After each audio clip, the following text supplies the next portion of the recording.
एक ऐसे शख्स की कहानी जिसने भारत के सुरक्षा चक्र को कह सकते हैं कि फिर से डिजाइन किया है। एक ऐसा नाम जो अक्सर परछाइयों में काम करता है, लेकिन जिसके फैसलों की गूंज पूरे देश में सुनाई देती है। तो चलिए आज अजित डोभाल की इसी असाधारण कहानी को समझते हैं। हम इस कहानी की शुरुआत उनके करियर के पहले दिन से नहीं कर रहे, बल्कि एक दुश्मन के शब्दों से कर रहे हैं। मीज़ो अलगाववादी नेता लाल डेंगा का ये बयान असल में डोभाल के काम करने की शैली का निचोड़ है। ये बताता है कि वो कितने असरदार थे शुरू से ही। तो सवाल ये है कि ये मास्टर रणनीतिकार आखिर बना कैसे? चलिए जरा वक्त में पीछे चलते हैं, उन शुरुआती चुनौतियों को देखते हैं जिन्होंने इस शख्स को गढ़ा और उनके काम करने का वो तरीका तय किया जो आज हम जानते हैं। कहानी शुरू होती है 1971 में केरल से। सोचिए, एक नौजवान आईपीएस अफसर अपनी पहली पोस्टिंग पर पहुंचता है और कुछ ही दिनों में एक मामूली सी बात पर शहर में एक भयानक सांप्रदायिक दंगा भड़क उठता है। हालात इतने खराब थे कि पुलिस भी उन इलाकों में जाने से डर रही थी। ये थी उनकी पहली अग्नि परीक्षा।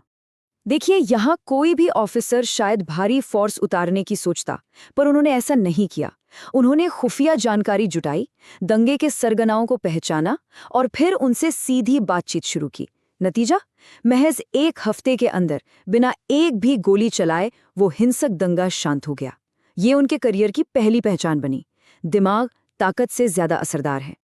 अच्छा, शहरों में दंगे संभालना एक बात है और एक पूरे सशस्त्र विद्रोह से निपटना वो बिल्कुल अलग चुनौती है।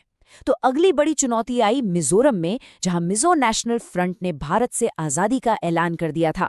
और यहाँ डोभाल ने जो किया वो किसी फिल्म की कहानी जैसा लगता है। वो अंडरकवर होके दुश्मन के गढ़ में, विद्रोह के दिल में पहुंच गए और एक एक करके उन्होंने 7 में से 6 बड़े कमांडरों को उनके ही नेता लाल डेंगा के खिलाफ कर दिया। सोचिए, अंदर से ही पूरे मूवमेंट को तोड़ दिया। लाल डेंगा के पास इसके बाद शांति वार्ता की मेज पर आने के अलावा कोई और चारा ही नहीं बचा। तो इन शुरुआती सफलताओं ने उन्हें एक बहुत बड़े मंच पर पहुंचा दिया। अब खेल सिर्फ देश के अंदर नहीं था, बल्कि अंतर्राष्ट्रीय जासूसी और बड़े राजनीतिक दांव पेंच की दुनिया का था। अगला मिशन सिक्किम। यहाँ विदेशी ताकतें अपना असर जमाने की होड़ में थीं। डोभाल ने एक बहुत ही महीन राजनीतिक रणनीति बनाई। उन्होंने लोकल लीडर्स को सपोर्ट किया, एक लोकतंत्र समर्थक आंदोलन को हवा दी और नतीजा ये हुआ कि सिक्किम की 97% जनता ने भारत में शामिल होने के लिए वोट कर दिया, शांति से, बिना किसी बड़ी लड़ाई के। और फिर आया उनका शायद सबसे लंबा और सबसे खतरनाक मिशन, पाकिस्तान में एक जासूस के तौर पर 7 साल। ये वो काम था जहां एक छोटी सी गलती का मतलब सिर्फ मौत हो सकता था। लेकिन इन 7 सालों में उन्होंने भारत के लिए बेहद जरूरी खुफिया जानकारी इकट्ठा की। तो अब तक का उनका सारा तजुर्बा, सारी महारत एक साथ एक जगह पर लगने वाली थी, उनके सबसे साहसी और सबसे मुश्किल ऑपरेशनों में से एक में, जिसका नाम था ऑपरेशन ब्लैक थंडर। देखिए, कुछ साल पहले हुए ऑपरेशन ब्लू स्टार से काफी राजनीतिक नुकसान हुआ था। अब 1988 में स्वर्ण मंदिर पर एक बार फिर आतंकवादियों का कब्जा था। लेकिन इस बार सरकार का निर्देश साफ था, मंदिर को कोई नुकसान नहीं पहुंचना चाहिए, मतलब कोई सीधा सैन्य हमला नहीं होगा। तो सुरक्षा बलों के सामने एक नामुमकिन सी पहेली थी। एक ऐसे दुश्मन को कैसे हराएंगे जिस पर आप हमला ही नहीं कर सकते? डोभाल का जवाब बिल्कुल सीधा और बेहद दुस्साहसी था। उन्होंने तय किया कि जीतने का एक ही तरीका है, और वो है खुद शेर की मांद में उतरना। एक रिक्शा वाला बनकर पहले उन्होंने पूरे इलाके की रेकी की, फिर पाकिस्तान की खुफिया एजेंसी आईएसआई का एजेंट बनकर आतंकवादियों के बीच पहुंच गए और उन्हें यकीन दिलाया कि वो उनकी मदद करने आए हैं। जमीन पर सालों के इस तजुर्बे के बाद अब डोभाल का करियर एक नए दौर में जा रहा था। अब वो फील्ड से हटकर देश की राजधानी में उच्चतम स्तर पर राष्ट्रीय नीति को शक्ल देने वाले थे। देखिए, उन्होंने कुख्यात IC-814 समेत 15 से ज्यादा विमान अपहरण की बातचीत को हैंडल किया था, और इस तजुर्बे से वो समझ गए कि सिर्फ जवाबी कार्रवाई करना काफी नहीं है। तो उन्होंने भविष्य में ऐसे संकटों को रोकने के लिए भारत की सुरक्षा की नींव को मजबूत करना शुरू कर दिया। और राष्ट्रीय सुरक्षा सलाहकार यानी NSA बनने के बाद उन्होंने भारत की सुरक्षा सोच में एक बहुत बड़ा बदलाव किया। इसे कहते हैं डिफेंसिव ऑफेंसिव डॉक्ट्रिन। मतलब अब सिर्फ हमले का इंतजार करके जवाब नहीं देना है, नहीं, अब खतरे को जहां से वो पैदा हो रहा है वहीं जाकर खत्म करना है, इससे पहले कि वो हम तक पहुंच पाए। ये एक बहुत बड़ा स्ट्रेटेजिक शिफ्ट था और शायद इसी रणनीतिक सोच ने उनकी जगह को और मजबूत किया।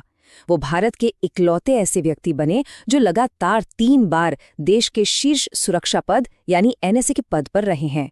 लेकिन जाहिर है, जब कोई इतने ऊंचे पद पर पहुंचता है इतनी ताकत और प्रभाव के साथ, तो जांच और विवाद भी साथ आते हैं, और डोभाल का करियर भी इसका अपवाद नहीं रहा। उनके परिवार के व्यावसायिक सौदों को लेकर कुछ काफी गंभीर आरोप लगे। इन आरोपों ने एक बड़ा राजनीतिक तूफान खड़ा कर दिया।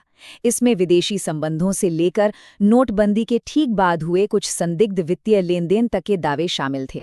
तो इनमें से कुछ आरोप तो राजनीतिक बयानबाजी के दायरे में ही रह गए, लेकिन कुछ दूसरों को अदालत में चुनौती दी गई, और एक खास मामले में तो एक प्रमुख राजनीतिक प्रतिद्वंद्वी को सार्वजनिक रूप से माफी तक मांगनी पड़ी।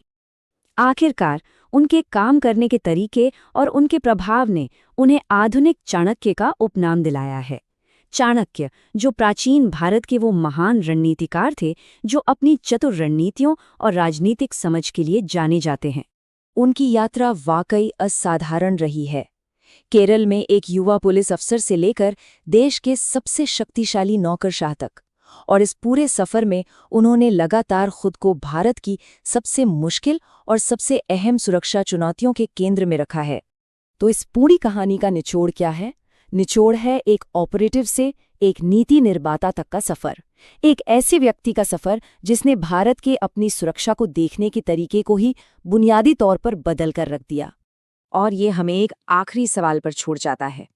राष्ट्रीय सुरक्षा की इस उलझी हुई और अक्सर धुंधली दुनिया में क्या एक रणनीतिकार और एक जासूस के बीच वाकई कोई लकीर होती है, या फिर ये बस एक ही सिक्के के 2 पहलू हैं? अगर वीडियो पसंद आए तो लाइक करो, सब्सक्राइब भी करो और सपोर्ट करते रहो।